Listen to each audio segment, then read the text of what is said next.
Okay. How much? 300 บาท full set เลย Full set. yeah Okay. Kung Fu Fighting!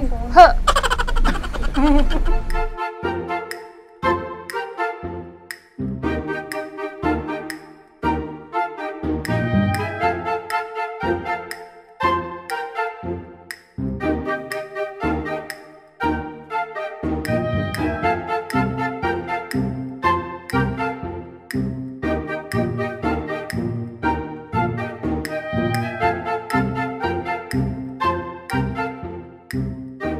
Ito yung unang costume na store. Dito kami binaba nung driver. And then, pag pumunta ka naman dun sa mga tabi dyan, yun, no, yung area doon. Marami pa doon. Actually, dito medyo mahal. Nasa 300 per head. Tama? 300 per person. Oo, 300. So, ilan lang naman kami? 1, 2, 3, 5. Hindi sumali si Ate Jing. How was it? Very nice but very tiring. So, doon sa area na doon, meron doon 150 yung iba. Ibang one. O yung iba mga 150 lang. 150 lang yung costume. So, pero pwede na rin. Ang importante naman, experience namin. Kumuha kami ng photographer.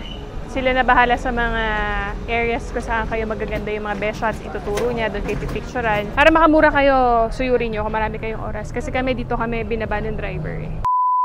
Okay, so ito na nga. Gusto nyo ba ng chikang aberya? May nangyari kanina doon sa loob. Kasi happy na sana kami. Pictures. Oo, pictures. Nag-rent tayo ng costumes. Para nga mas pasok doon sa itinerary natin yung gagawin. Pero, problema, after po, nung pictorial, pagpalit na, binalik na namin itong mga totoong damit namin, itatry nang i-send sa amin yung pictures through iPhone, Through Samsung. Samsung. Wala po kami nakuha pictures. And then nangyari, sinisipan nila kami na kasalanan May virus daw daw. nung iPhone kasi may virus yung iPhone. So, nangyari, deleted po lahat ng pictures. Nakipag-deal na lang kami na i-refund yung bayad dun sa costume. And i-reshoot, reshoot na lang namin yung pictorial para Sa lang normal clothes. No, ito Normal na lang, clothes yung damit na na lang namin. Hassle lang kasi dapat pala kahit pa paano nag-back up din kami kasi Ate Jing naiwan lang sa isang corner, ayaw niya mag-costume eh. Kasi nandun yung mga bags. Oh, doon yung bag sa kanya, tsaka ayaw rin niya yung mag-costume. Backup niya muna sa kanila yung pictures para sure na makukuha nila yung pictures. Kasi sayang eh, dahil parang Sayang. hirap iulit yung mga smile. Siyempre bad trip ka na, bad mood ka na. Lalo siyempre yung mga bata. Iba Pagod, na rin gutom, yung, napagod din, iba na rin iinit. yung smile nila. Isang picture lang na meron tayo. Ayan, Yan at lang. least meron. Yan lang. Yan lang na-save namin. Hindi na kami nakapag-vlog kasi nga tuloy-tuloy na Pero yung 1 hour. may tao pa sa gilid. Delete na lang, Okay. delete mo na lang yan. So, Dahil doon, hindi namin nagpuntahan yung isa pang dapat pupuntahan namin. Pero bale, at least may TikTok entry tayo. Tingnan niyo yung TikTok na lang. Go!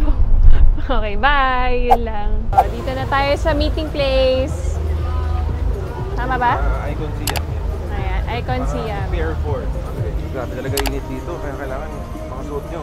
Oo nga. Kung pwedeng sando. Actually, yung comfy nga lang ng ganito yung soft cotton t-shirt. Pag nag-iedad ka, parang doon ako sa comfort eh. More than doon sa umu-OOTD. So yung mga ganong effort, ibigay na natin yan sa mga bagets natin. Ito po ang outdoor view ng Icon Siam. Ang ganda.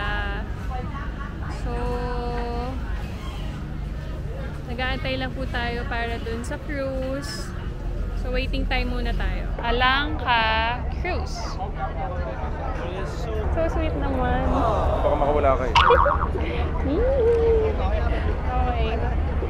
Oh, ayan tayo. Ayan tayo sasakay.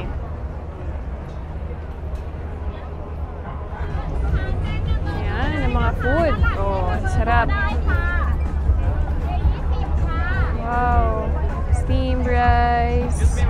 Fried chicken. Ay, ito, mga kakainin natin mamaya. Kasama sa package.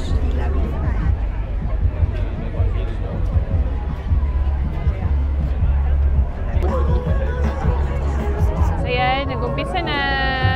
Maandar na kami. Tapos, meron performance.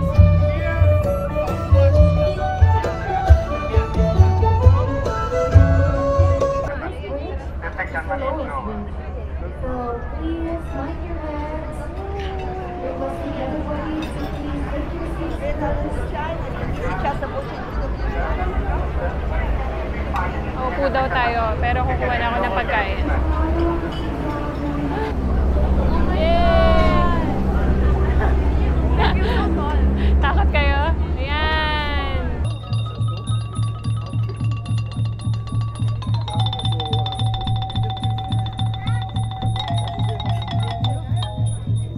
Look at us now! Inabot na po kami ng Ambon na medyo malalaking patak siya eh. So, hindi naman siya ulan na ulan. Ito, mga sariling payong namin. Pero humingi kami na provided ng ng cruise. Ayan, sa kanila galing yung mga ganyan. Dami natin experience today, no? Sinong may balat sa ano? Ganda ng view. Ang ganda-ganda talaga ng view. Cooperation is appreciated. Kulit. So, natapos kami na binalik namin yung mga... Ako binalik ko yung dati kong damit. Yung pawisan kanina. Kasi inabot kami ng ulan. Kaya bumaba kami sa baba. At least kahit pa paano no, Jing, na-experience pa natin yung konting... Nakapag-stay pa naman sa taas, nakakain pa ng konti, pero kalagitnaan, inulan na kami. Kaya wala, basang-basa. Nataranta kami lahat, naglabasan ng mga umbrellas. Buti na lang, nag-ready kami, dala namin mga raincoat namin. Mga jacket na pang-ulan. So, ayan sila, oh. Ayan kami ngayon. Inaabot kami ng ulan. Ate Jing, how was the experience? Ulit pa. Nakailang abirya tayo today? 2. Sinong may balat? Magkaalaman na. So, yun lang naman. Na-share lang namin. Wala yung mga unexpected na mangyayari. Nangyayari talaga. Kaya minsan, check nyo rin yung weather. Kung ano yung weather for the day. Para din may guide din kayo na kung kailangan nyo magbaon ng jacket or mga payo. Ngayon, pauwi na kami pero dadaan muna kaming 7-Eleven. May mga kailangan lang kami bilhin ng mga basic na mga kutkutin, tsaka kailangan namin ng mga toiletries. So, bumalik lang kami dito. Food market. Good morning, everyone! Day 3 po namin ngayon sa aming tour. So, yung itinerary natin today is na-book natin sa Klook. Upon checking, pagka nag-join tour kayo, 1,500 pesos per person. Kung kami, 6 packs, magiging 9,000 pesos. May nakita akong isang parang private tour siya. May tour guide ka, may van kayo, solo nyo yung trip, hawak niyo oras nyo kung gusto nyo na umalis or gusto nyo na mag-stay muna. So parang pumapatak parang 13,000 more or less. So parang nagdagdag ka ng 4,000 pesos para dun sa ganung private tour. Kumbaga parang not that bad. Kung gusto mo mas intimate yung bonding mo with your family, mas marami kayong time makapag-picture-picture. Kami, we suggest kung family tour or barkada tour kayo, maganda na rin yung... Hindi, tsaka kung marami kayo. Oo. Pero kung kunyari isa lang kayo or dalawa lang kayo, Siguro mas na. ideal pagka nag-join group na lang kayo. Picture! Sorry ka mo.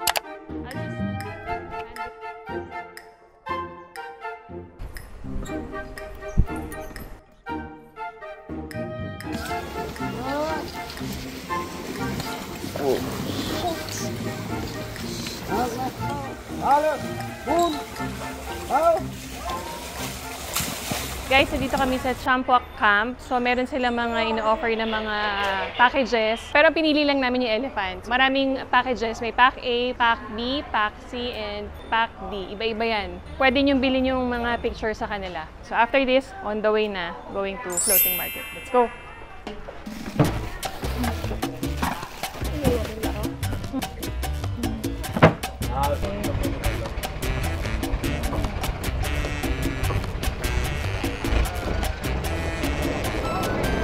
Ang tinuro sa amin ni tour guide, pag inalok-alok ka, huwag ka daw bibili.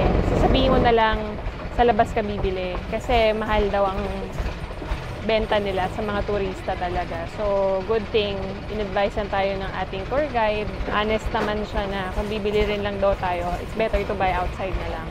Kasi same lang din naman. Ayan, gaya ng mga ganyan. Hello, you want to buy something, okay? Thank you!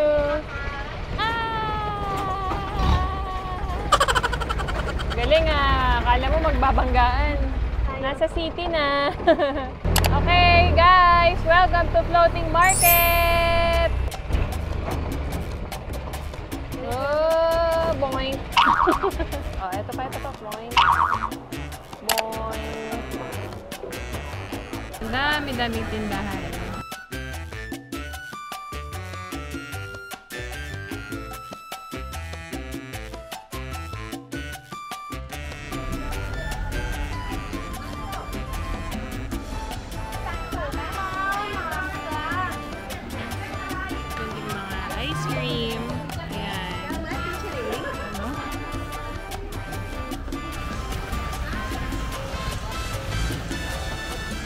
kasi after namin kumain, umakit lang kami dito. Nandito kami ngayon sa Damyon sa Duwak Floating Market. Ayan. Museum by the local people daw. Sabi ni tour guide. So, ayan. Mga historical na nila to. Ito yung mga history ng lugar na to. Kaya ano daw to ng mga local people dito. So, na-maintain nila. Ganun pa rin ang mga itsura. We're here at the train market, right? Train market. Yeah. Okay. So, meron tayong binook dito na coffee shop. Ayan. May jeepney rin dito.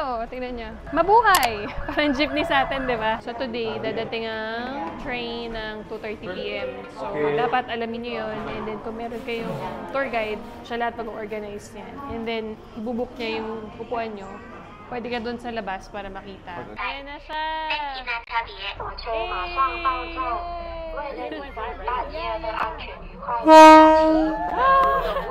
Ang lakas lang! Hi!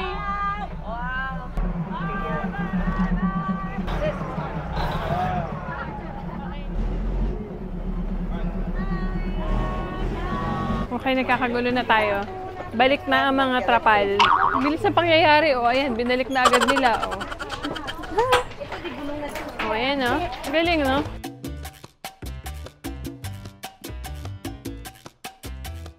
So, yun yung advantage kapag meron kang tour guide kasi siya nangahanap ng pwesto para sa'yo, sa inyo, or sa'yo para makapagkuha ka ng mga pictures yan yung sa train kasi syempre pag kayo lang mahirap yan, agawa kayo ng pwesto, lalo kung family ang hirap i-gather. Gaya kanina meron kaming imbis na magkakasama kami dun sa pagdaan ng train, hindi naging possible kasi nataranta tong dalawa, excited pumunta sila dun sa gilid, pero nag-prepare sana si tour guide ng dalawang share para umakyat kami lahat. Ito na yung pangakong libre pabuko ni tour guide. Thank you very much! Gave us this one. Ayan, meron tayong cooling towel. Maganda yung nila, service nila. Maasikaso, provided nila yung ibang mga basic needs, matubig. Story na gusto nila.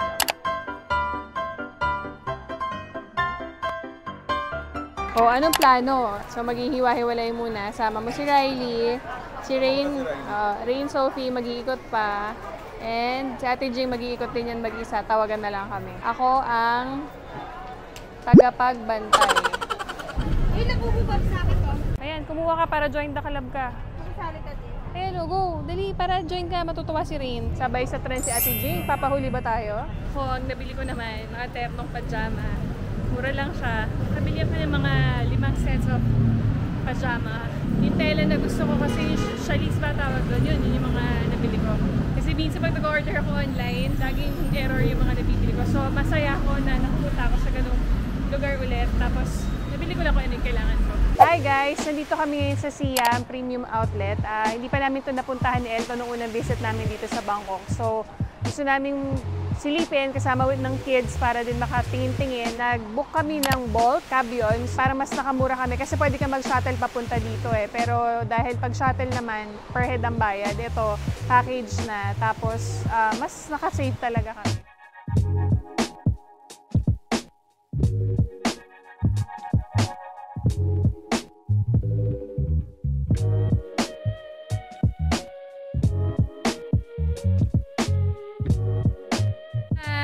Hi ka, hello! Bilhin ko na si tatay ng wallet. Ito napili namin ni tatay. Ito yung nakuha ko. May secret pocket, meron 2, yan. At maraming card holders. Tay, lagay mo picture ko dito ah. Tay, nabili ko na! Nabili ko na! Ito na! I miss you. I love you.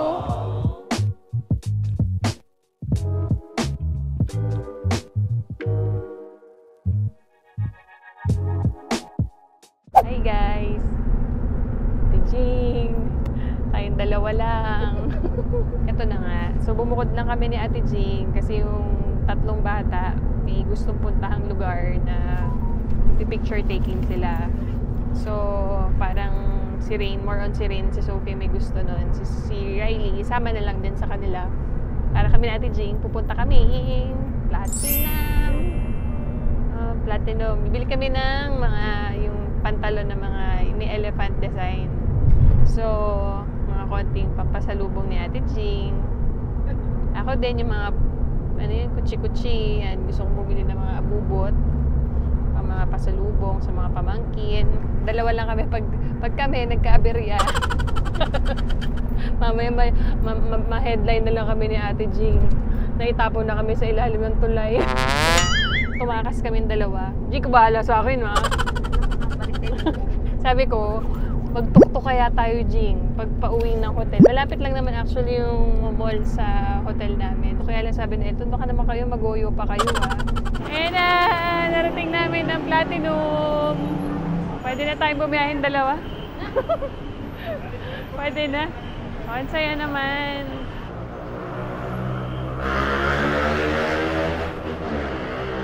Natawid na natin. Nabili natin mga elephant pants, shorts, yung one piece mong damit sa Zara na worth 2,000 plus, na almost 3,000. Ang dami mo nang mabibili dito sa Bangkok.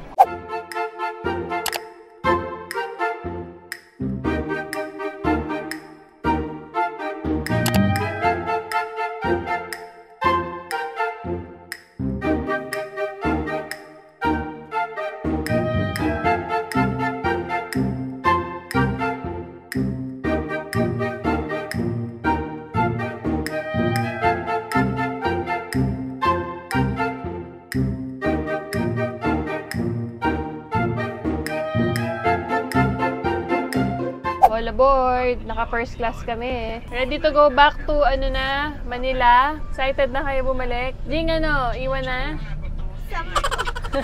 Okay, so papunta na po kami sa airport at yun lang po ang aming na-share na mga konting pasyal kasama po ng mga bata. Sana po nakatulong po ang aming vlog sa mga tips and mga pwede niyo pong mapasyalan na talaga naman po nakita namin at nasubukan namin na okay talaga siya puntahan. And kayo sa taxi kasi hindi sila nag-on ng meter.